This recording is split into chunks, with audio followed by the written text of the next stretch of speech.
I got a big surprise today, really big. What Sean doesn't know is that he's the first guest for season 2. So, got to get set up early. We're going to geek out a little bit on his new book, and we're going to open that up for season 2. So, don't say anything. Just let him come in and kind of figure it all out himself. What's going on, Lawrence? Hey, season 2, baby. Season 2. We're back. Getting started. Where's the other chair at? The other chair. I know we had this guest coming in. Yeah. I had my questions here and everything. Yeah, well, I think you might have to scrap the questions, bro, because we're gonna geek out about your new book. Season 2 is you. Okay. Yeah. Let's get started. Hey, folks. So what you don't know is that there is not a missing chair here.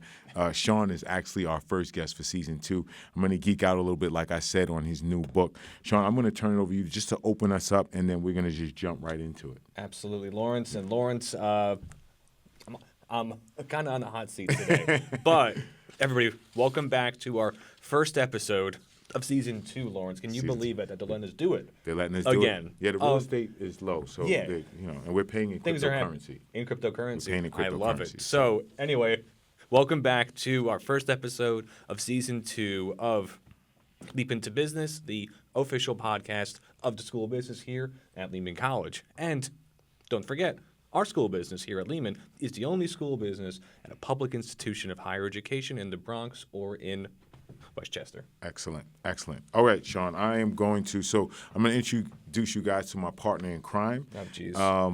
So Sean has earned a BS, an MS, and MBA from Fairleigh Dickinson. He holds a doctorate in business administration. He's a certified cryptocurrency auditor. I think I want to talk about that a little later. Sure. And an executive education AI strategy. So we are talking to a real subject matter expert. Not only is he my partner in crime, but he's also an associate professor right here at Lehman College in accounting. He's a former CPA with experience in both for-profit and nonprofit sectors before transitioning to academia. So, Sean, welcome aboard. Let me not stop there. I want to give you all your flowers. Named one of the top 100 most influential people in accounting, both in 2019 and in 23.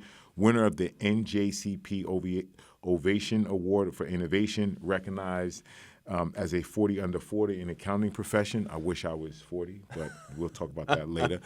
Listed in New Jersey Biz Power 50 in accounting, outstanding young CPA of the year, so congrats on that. Thank and you, included in the ROI NJ accounting influencer list. I think it goes on and on. Board member of the Wall Street Blockchain Alliance. We're going to get all into that. Sure. Advisor at Crescent City Capital and advisor at Hyperon. I think I'm saying that right. Hyperion, Hyperion, a crypto accounting startup. So maybe we'll talk a little bit about that. Sure. But I'm excited. Season 2. First episode, back in business. You're in it.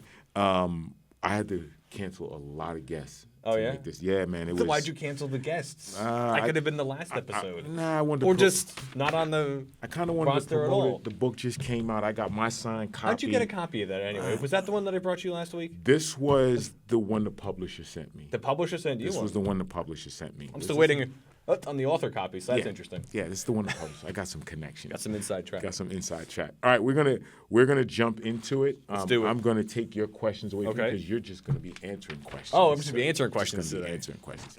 I can't even cheat. You can't even cheat. Read on this ahead. one. Yeah, I start yeah. thinking of answers. Okay. You're This is just on gonna- the spot here, people. On the spot. Hot seat.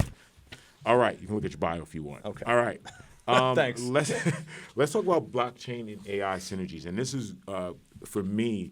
It's always an education when you and I get together and just talk some of this stuff. Yeah. A lot of this technology is all new to me. So I'm always like, you notice we talk about me like quietly getting into this space. Of course, yeah. Where do I make the intellectual investments at? Where do I make the financial investments at? So this is why I want to kind of geek out about the book a little bit. Blockchain and AI are often discussed separately, but in your book, you explore how they can work together in your book. Can you explain how these two technologies complement each other in financial services and what the biggest, and this is really good for me, what the biggest misconceptions are about their integration? Yeah, sure thing. So, I mean, AI. So like AI by itself, right? We can automate anything. We have ChatGPT, we have Bard, we have Grok, we have DALL-E, we got Sora. But all of those programs and automation at large has to have a trustworthy baseline data set to work off of. And ultimately, any blockchain, right? Be it public, private, enterprise, it's a giant Excel worksheet that has transactions and the information linked to those transactions in that worksheet. Right. And so if I'm a bank or a payment processor, right? If I'm PayPal, Chase Bank, and I want to automate transactions, I have to make sure that as I'm automating those transactions and analytics and all the rest, that I'm doing so based off of high quality information. So that's where blockchain can really help AI actually operate as advertised. Right. So just to dive a little bit deeper and kind of simplify for the audience, is it safe to say that, let's talk about that Excel spreadsheet. Sure. So when we talk about blockchain, each cell, right, once that cell is used, is it blocked? Nobody can audit it. Nobody can do anything. You can't fix the books. You can't. Once that, it's almost like that block. Literally, what it means is like the chain. How is deep do you blocked. want to go, Lawrence? I want to go a little bit. I bit want to help deeper? our audience understand that, because I think, you and I talk about this all the time. It's like, when you hear that blockchain, and then when you hear the Excel kind of analogy to it, it starts to make sense that, okay, if I have access to this blockchain, whatever happened to the cell, so to speak, above me, I can no longer fudge it. I can't do anything. So I want to talk a little bit about that. Yeah, sure thing. So in that same sort of analogy, right, it would be as if you have read-only access, right, into the workbook. And so, every cell, every line in that workbook already happened, right? It already happened. It was posted into that workbook. And then you, as the user of that blockchain, cannot edit it, alter it, or otherwise sort of tamper with it. Right. Interesting. Okay. And what do you think are the biggest misconceptions of this integration with AI and blockchain? Where do you find that you're always talking to people, okay, no, it's not really this, but it could be that? Talk to me. I think that on the one hand, AI, right, it's been talked about quite a bit. I know in our first season, pretty much I think each guest on the podcast talked about AI, right? Yep. So it's been in the conversation constantly. It's been hyped up quite a bit, but it isn't quite to where people, I would say, hope it is right now. Right. Right. Sort of that expectation gap in the actual operation on the ground. There is still a gap, right? That humans are still having to be involved in AI, right? Right, because garbage in, garbage out. And so if I'm trying to use AI on a process or on data or on information that isn't up to par, then the AI answers aren't going to be either. Right. And in terms of, I think, blockchain related, right? Blockchain is hyped up quite a bit, right? We have now policies trying to push blockchain at the federal level and all the rest, but it isn't always going to work for every business, right? So healthcare data, educational data, tax data, sort of the whole purpose of blockchain, right? In that giant Excel workbook is that anybody can go in there and can read all of that data, but obviously in big chunks of the economy, that isn't really possible. Got it. And reading that data creates an environment of transparency, I suspect, and that may be a reason why we move in that direction, because of the transparency. Exactly. Yes. So if I have data on chain, that means that anybody, you, me, folks right here, right now, have the option to go in there and trace any transaction or block on the blockchain. Like I can do any transaction that is on the Bitcoin blockchain. I can trace that right now to where it came from, where it went, back and forth, and all the rest. So that sort of transparency is a big upshot of it. Got it. I love it. How do you see blockchain and AI reshaping traditional financial models? And if you have any examples of it already those is, major Lawrence, shifts, right? It already is. So every major bank or TradFi institution is currently using blockchain right now. So at JP Morgan Chase, right, they have a whole team at the bank working in their blockchain tokenized payment division called Onyx. So right now, Chase Bank is using blockchain and their own in-house token to help their in-house payments happen faster. And every major bank right now is using blockchain to a certain extent. And also PayPal, right? Household name, everyone uses it. They have their own crypto token. Right. So it's already here, but it's happening right now on the back end. And obviously AI in finance is almost like just sort of juiced up automation. Right. For payments, bank recs, payment clearing, all the rest. That's all been more and more automated over the last 20 years or so. And AI is just kind of turbocharging that. It feels like, and help me understand this better, but it feels like this will help fraud detection, credit assessments. We're talking about smart contracts are often talked about in this space. How do you feel about that? Does it address these kinds of areas? So I'm going to start on your last point, talking about these smart contracts. Smart contracts. That basically, that's how blockchains, right? Because blockchain, if you go back to that earlier example of this giant workbook, that workbook by itself can't actually do anything, right? It's a workbook. It's a record of transactions. But if I can create and then launch a smart contract on chain, then I can take my workbook, talk to your workbook, and then have the chains talk to each other.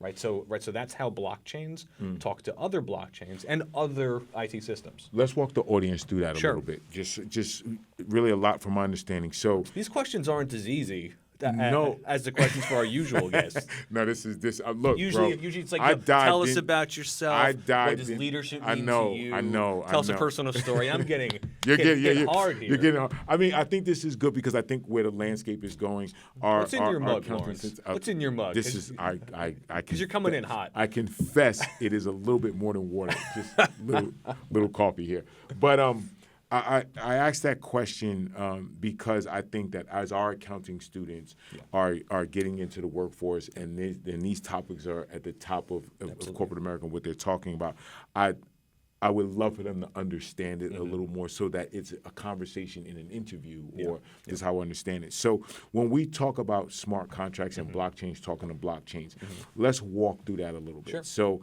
I have a contract, right? And talk to me how we get involved with a contract. Let's just say the contract, this is a real estate contract. Sure. Right? Talk to the audience about how that communication happens on the blockchain. Sure. So it all comes back to what a contract is, right? Because all that a contract is in any business, right? Real estate, education, healthcare, engineering, whatever. It's basically just a list of terms that you and I both say okay to. There is a payment made at some point, and then the two of us are both bound by that contract, by law, to actually do it. Got it. Right? Action A, action B. So then all we're doing, if we're creating a smart contract, is to basically take that and then put that into the actual language of the blockchain.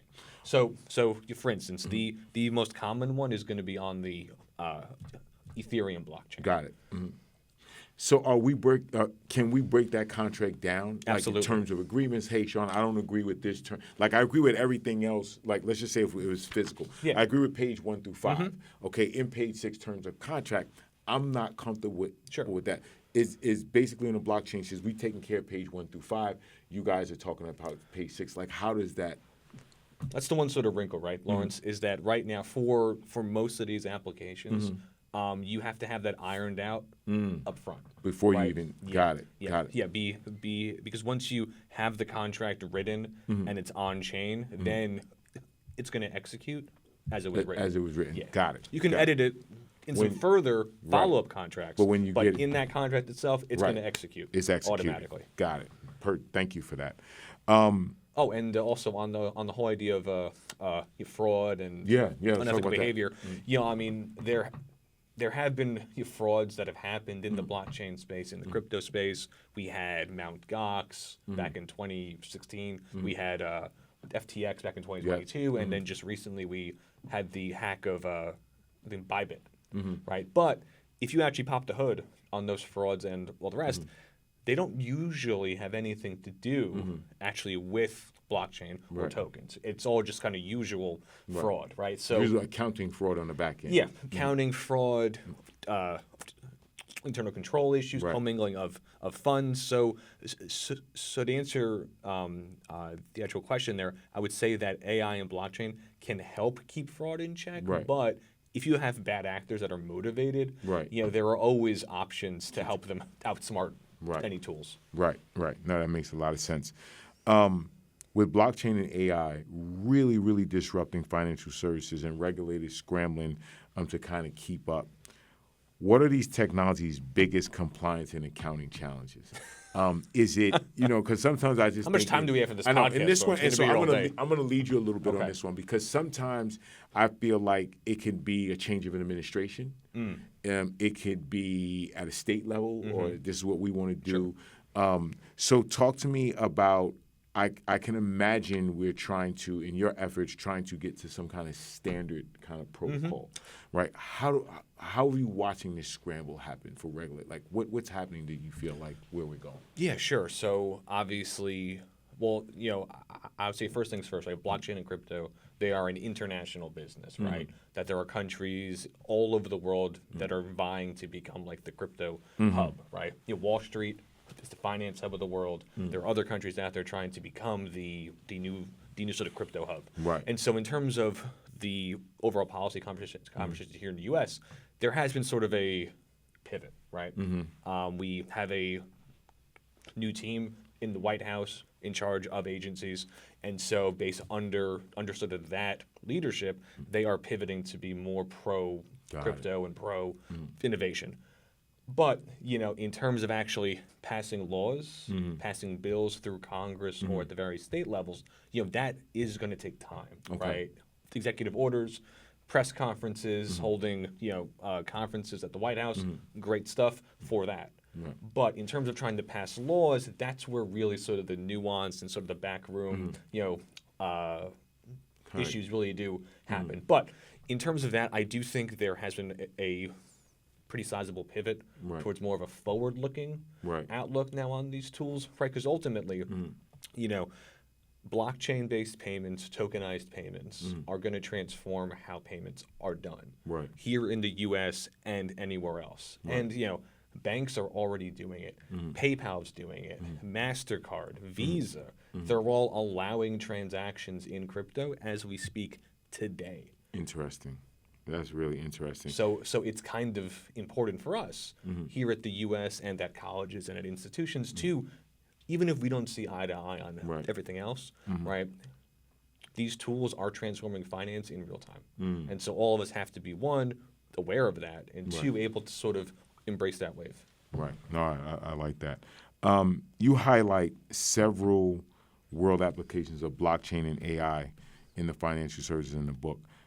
Can you share a case study or just a success story that really stands out to you and demonstrates the future potential of all of these technologies? Sure. And really sort of the main use cases and applications for, I'm going to go with blockchain first, right? Okay. Right, because blockchain and payments on chain, right? Or tokenized payments. And just FYI, if you hear the word cryptocurrency, crypto asset, digital currency, virtual currency, or token, they all mean the exact same thing usually, just they're payments or items that are on chain, right? Right. Okay. And so every bank in the world, and I always go back to, I would say Chase, right? Okay. 'Cause Chase, it's a large bank here in the U.S.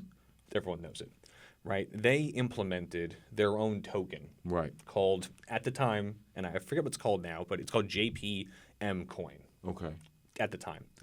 And that coin used for internal payments, right? So to their own clients making payments to each other and all the rest, that was able to pay for itself in under 6 months. Wow. Based on the information that I saw. Now, Right. obviously, internally and externally, they have their own metrics. But I mean, every bank in the world, Citi, BOA, we have SocGen over in France. They're all implementing these applications. And for AI, and I forget the actual bank now, but they implemented a AI tool to help their in-house team analyze contracts, lease agreements, items like that. And by implementing AI, they were able to cut the time needed to analyze those contracts by over half. Wow. So real world savings that also help people at those firms do more interesting work. Right. Well, that was going to be, obviously, that was going to be my next question, because I think when students, when they digest this podcast, and especially if you're accounting students, okay, where do I direct my efforts? Where do I get into my specialty, right? Where do I figure out where my niche is at? And when you talk about that taking some of the productivity, these technologies taking some of the productivity away, and we can do more innovative and more interesting things. I think that sometimes students want to know, what are those innovative and interesting things that we can do? Yeah. So I'm going to be honest with you here, Lawrence, right? Most of he's always honest, but he's just I'm going to be he's just saying on the record being honest. Yeah. But I would say that the average business student, right, be it accounting, finance, marketing, econ, all the rest, probably isn't, or rather their aspirational goal isn't to do audits, right? Bank recs, cash recs, inventory, or do some analytics on some contracts, right? Their goals is to go out there to help their clients make better business choices, right? Because ultimately, that's what the clients pay for, right? Hiring somebody to do your taxes, do the audit, do the compliance, that's fine, but to make value, you have to make your client or help your client make better business choices. So that's the kind of work, to have those conversations, to have those forward-looking meetings, and to help them figure out those chart out decisions. Exactly. So basically, I think what you're saying, Sean, is that the technology will help you, give you insight to then take that insight and help businesses make better decisions. And so I think students are going to be more in the decision-making business than they are going to just be in maybe the day-to-day grunt stuff. Exactly. That stuff is going to be done for them on the back. I can automate that stuff, right? But then your clients or you, right? As an entrepreneur, are always going to want someone to help you analyze that data and then sort of you transform the analytics into business actions. Got it. No, I love that. Let's talk a little bit about the future of DeFi. Okay. Decentralized finance. They talk about DeFi as a major disruptor. Right? A major disruptor to all the traditional banking and financial institutions. In your view, what are the biggest opportunities and risks for financial professionals when it comes to DeFi, and how should they start adapting? So let's explain what decentralized finance is. I was going to start with that, right? Yeah, let's go there. So the best way to think of DeFi is that it's a bank without a bank. Right? So any bank at Capital One, BOA, Citi, Chase, they have their CEO, the board, the vice presidents, whatever. If you're in a DeFi protocol, there is nothing of that, right? There's no CEO, there's no board, there's no bank branches. No infrastructure. It's just basically on-chain transactions governed by smart contracts, making loans, making payments to people on chain, right? So it's a bank at its purest essence, right? Okay, so the opportunities in that is that, well, then it's a lot cheaper than to access capital and to raise capital, right? Because I'm dealing directly with the people who have the capital, on chain, no middleman, real time, decentralized loans, and all the rest. So that's a great opportunity. On the other hand, that's also its biggest obstacle, right? If you know your customer laws, anti-money laundering laws are in place for a reason, right? Insurance, like FDIC, is in place for a reason, and in the sort of fast-growing DeFi area, there isn't any of that. So for people that off though, right, Sean? It is taking so off. That's always been my. I'm going to wonk out just a little bit right here, right? Yeah. Okay. So at the end of 2024, the IRS passed some rules around how DeFi brokers have to operate in terms of their KYC requirements, all the Tell rest. everybody KYC. Know your customer. Yep. Basically, that's why if you're at a bank or you're opening a account, you have to show your ID, all the rest, right? To have the bank know who we are, to make sure we're all on the up and up. And as of early Q1 2025, right around our conversation here, there are efforts underway in Congress, under the new pro-crypto pivot, to undo some of those rules. Got it. So that's the biggest obstacle, I would say, the whole policy point of view, in terms of, okay, so if I have people making loans, taking loans, making payments, but I don't know who they are outside of their on-chain address, how do I audit that? How do I tax that? How do I do services or offer services to those people? Right. And it's important to note that the DeFi, it's in the tens of billions of dollars right now, even after not having a pro-growth outlook prior to 2025. Right. I think, and what gets scary, I think, for some folks is in that space, right? I can imagine, let's just say, my grandmother, right? Somebody kind of taking her information, using that information to get on the chain or however way they do it. Sure. I can imagine that makes people feel uncomfortable about just that fact checking. But my understanding of DeFi is that there are some bells and whistles that they do to kind of make sure we're all on the up and up a little bit. So, it all comes back to which players you're talking about. If you're talking about Uniswap, right, sort of the biggest mainstream DeFi platform, they have protocols in place to help make sure that the individuals and any tax bodies, government agencies get that information at some point. Right. But, it's pretty much parallel to anything else, right? If you're buying Apple stock, you have a better understanding as to how the company works, what you're going to get out of it, and if you're buying some stock on the pink sheets, then there's higher risk, right? There is less transparency, all the rest. So it ultimately comes back to, well, if you're a investor or an advisor or an auditor, do you understand what you're getting into? Right? Because it's still a fast-growing space, but there's always fraud and there's always a risk of identity theft everywhere. Right.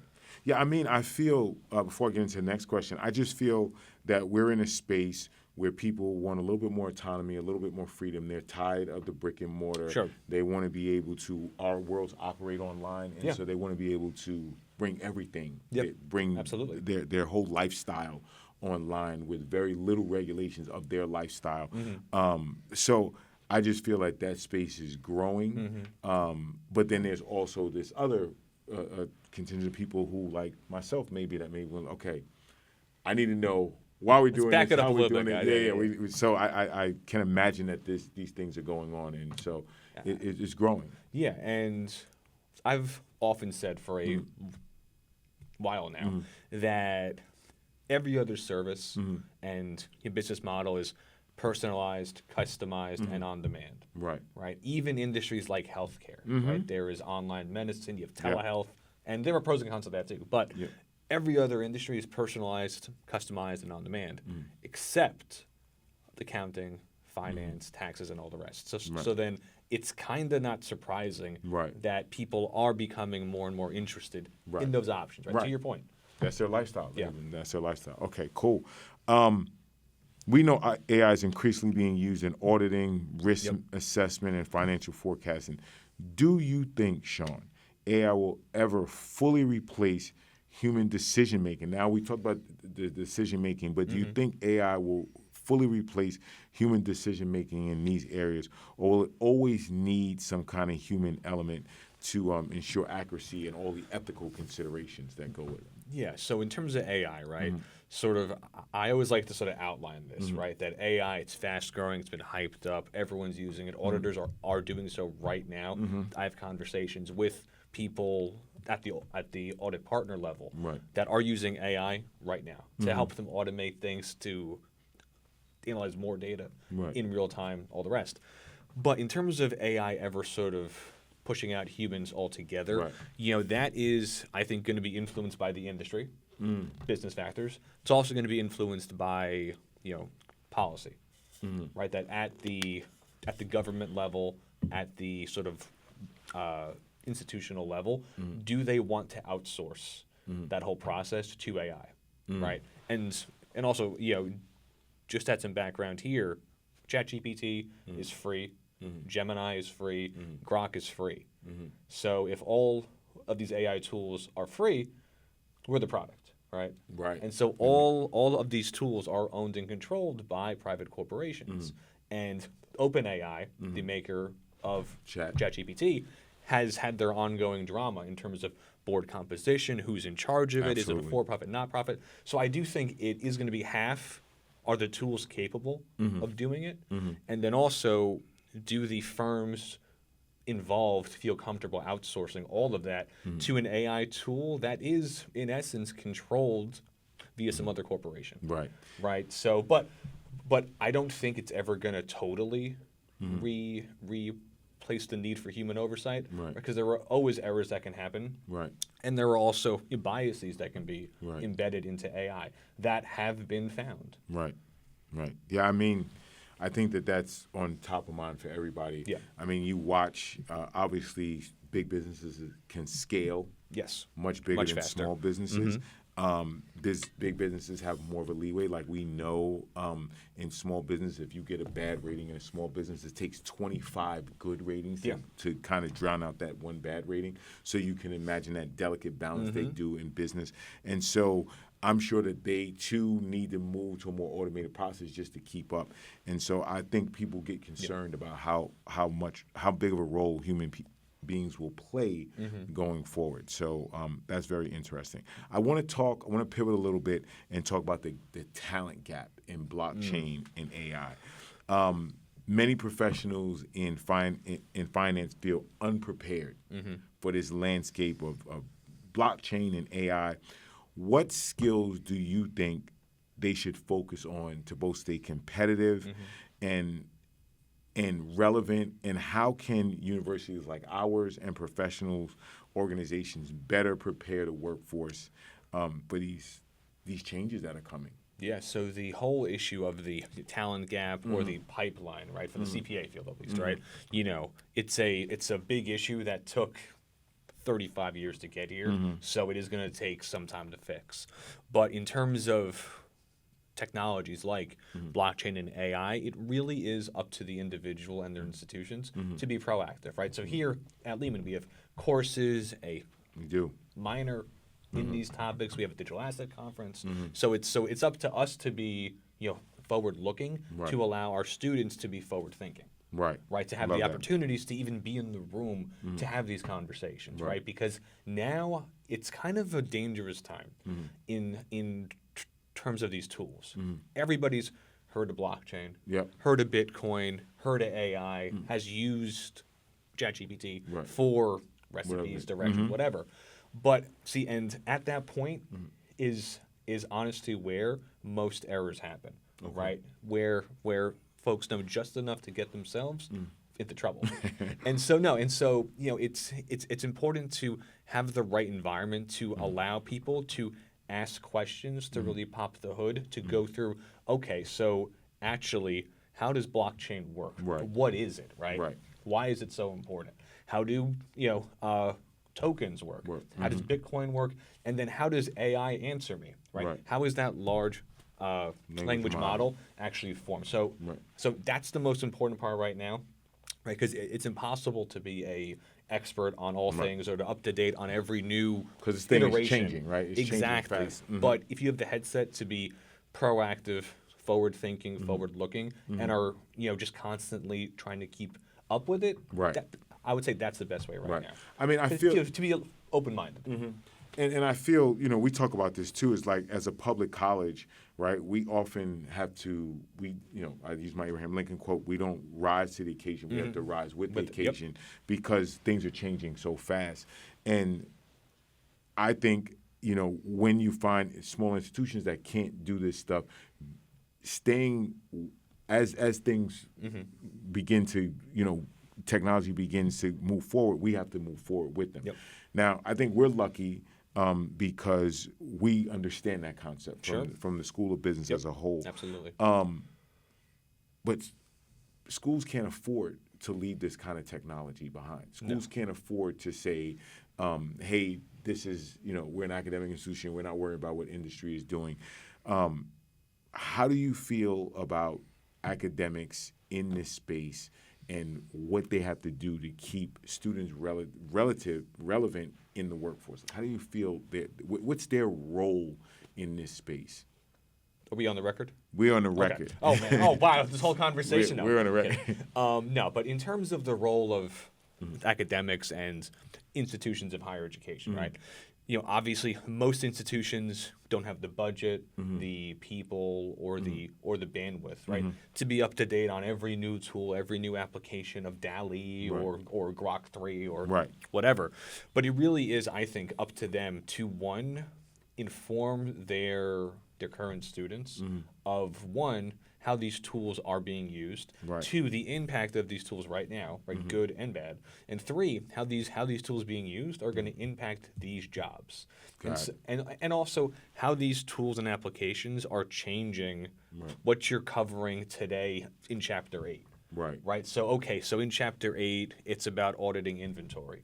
Great. So there are the principles of auditing inventory that aren't going to change, but if I can use drones to help me do the audit, have the drone upload their footage into an AI program, and have the AI analyze that overnight, I come in next morning, analyze that data. Analyze the data, right. And all of that is happening right now. There are plenty of open source case studies, examples. The Big Four and every big institution is always sure to put their thought leadership out there.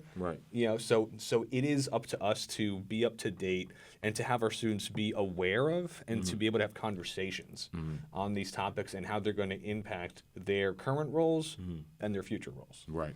No, that's a good point. And when you talk about the Big Four, almost all of them have their own AI system built absolutely. in, right? Yeah. And so you come into work, you need something, you don't need a manager or somebody to, it'll give you all the source information that you need to make some decisions or, be better prepared in a conversation. Yeah.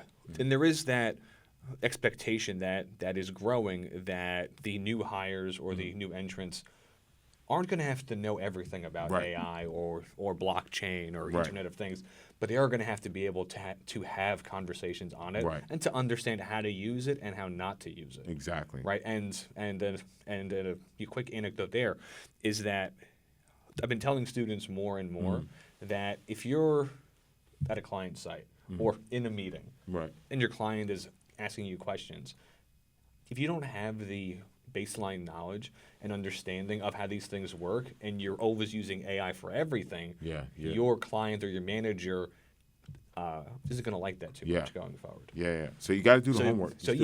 Exactly. Still got to do it. You still have to know sort of the fundamentals and how to use those tools to help you make better choices. Right. All right. Let's talk about ethical and security concerns. I think that's something that's been big. I think I saw an article. Harvard they have a Harvard lawyer. You can correct me if I'm wrong, but they're suing DeepSeek. Okay. Because for some reason DeepSeek got their chat box up for like $5.6 million. OpenAI cost them $100 and something million. So they believe that they're using chat to help them. So there's all these things going back and forth. Laws are trying to be written around it. So and then as a regular consumer, right? Some of this stuff is so hard to digest and what's going on, and so that tends to keep consumers on the sideline, right? And so I think the thing that gets a consumer off the sideline is to really understand the ethical and security concerns. I think from an accounting and financial services perspective, what ethical dilemmas do you think that we have to address before the technologies are really, there's a mass adoption of the technologies? Sure. So I would say that on the point of ethics, right?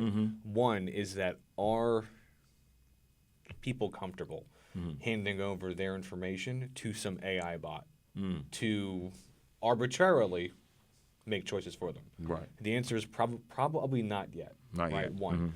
Two, how do we keep biases from being embedded into the AI, right? Because ultimately, all that AI is, even now, DeepSeek, ChatGPT, all the rest, all they are programs that have been trained, that have been written, debugged, trained, and tested by people. And there have been cases where the automated loan granting function at a bank, which I won't name names, but everyone here knows it, it was found out that their AI program was automatically denying loans to people based on their The zip code. Yeah. Zip codes absolutely. even. So Right. even things that on the surface wouldn't make any difference to the guy doing it. Right. Right. So biases have to be addressed. The whole comfort level has to be addressed. And also, there is the risk of hacks and breaches, right? And, DeepSeek versus OpenAI versus Grok. I mean, all of them are constantly vying to be the one. top dog in this space. Right. And so we haven't yet had the first major breach of any of these AI platforms. But don't forget, these AI tools, they're only as comprehensive as they are because they have access to these huge oceans of information, our information. So until we can kind of get the comfort level higher through regulation, safety testing, and sort of better consumer-facing tools, that is going to put the brakes on mass adoption. Right. By the average person to have AI handle some of the higher level tasks. Right. No, very, very, very interesting. It's even more interesting when you talk about that. I'm not going to say the bank's name, but the bank that was using AI to deny loans we came from a generation of that before where people were being denied loans. Yeah. And now you can build technology into the infrastructure of that to continue that. And so I think the security and ethical concerns is those are real concerns. We're wrapping it up. I got to ask one question. Thank God. Wrapping it up. These are some hot seat questions today. These were hot seat questions because the book is fantastic. I love it because it's an academic book, but it's an easy read. I think it's good for all accountants that are thinking about, because oftentimes we hear blockchain, we hear crypto, and they sound like siblings, and we hear all these different things, and so we're like, okay, how much of this can I digest? Yeah. So I love the book. I had a great time, and I'm still diving into it. So if you don't have it, go out and get it. Let's go to my last question. Sure. This one's a little easier. I think I know what this one is. There are 3 metaphorical bones in business. I knew it. Yeah, you got to get this one. There's your backbone, which is your decision making. Yeah. You know this. Your wishbone, which is luck or serendipity. Yeah. And there's your funny bone, which is a sense of humor. I know personally that you use all these bones in business. I think the audience and myself, we want to know, which one do you feel more comfortable using? Which one of those business bones do you just that's where you start from? Yeah. So I would say that all 3 are obviously important, and that depending on the context, right, you're going to use one more than the other. Yeah. And I would say though that anybody in business, right, it's always your backbone first, right? Because ultimately, if you're in business, running a business, advising a business, it all comes down to, is this working? If not, do we have options to help it better going forward? But obviously, the backbone is where you start, and I've always been a huge believer in the harder that you work, then the more luck you get. I love that. Right. So obviously, hard work and luck oftentimes go hand in hand. I think a lot more than you might think. But obviously, being in the right place, the right time, the right industry, the right interests, the right background, all of that always plays a role. Right. So backbone, some luck in there, your wishbone, and then at the end, ultimately. Right. You do have to laugh sometimes, right? Because I'm not doing brain surgery. Right. Right. So and if you are doing brain surgery, don't laugh during it. But in most cases, you can usually find the humor in a conversation, in a context, and then having that humor or having that ability to have humor at yourself and other people, that can often help sort of break the ice. Right. And then that in turn helps you have those business conversations, which aren't always as fun to have. Excellent. Yeah, so I mean, in a nutshell, basically, you do your decision making. You know, you're putting in the hard work. That will pay off, right? Yep. It's obviously going to pay off. The tangible things are going to pay off what you're doing, but there'll be some things that'll be in your proximity that open up to you, some opportunities Exactly. and access that open up to you. And then you gotta, when things don't open up or when they do, you just gotta kind of smile about it. And I think putting the right people in your circle too is really important. And with that sense of humor that can kind of bring you down. Don't be so serious, Sean. We can do X, Y, and Z. Yeah. But yeah, this was good stuff. Absolutely, Lawrence. This was good stuff. My last ask of you is to kind of Yes. close out the podcast because you open and you close. I can't let you off the hook on that one. So if you don't mind closing out the podcast. I can close this out? You can close out Doing double duty. You are here doing today. double. I'm I hosting can't and I was guarantee you- grilled on the hot seat. I know, and I can't guarantee how your check is going to look on this one. Oh, Lawrence, because- I thought that was predetermined. Yeah, we'll figure that out. No, well, anyway, Lawrence, it was awesome being here. First Appreciate you. episode, First episode. Season 2. I can't believe we're back. Season 2, Episode 1 in the books. Leap into Excellent. Business podcast, and we have a lot more coming. Got a lot more coming. Excellent. All right, thanks Thank you. everybody. Thank you. Here we go.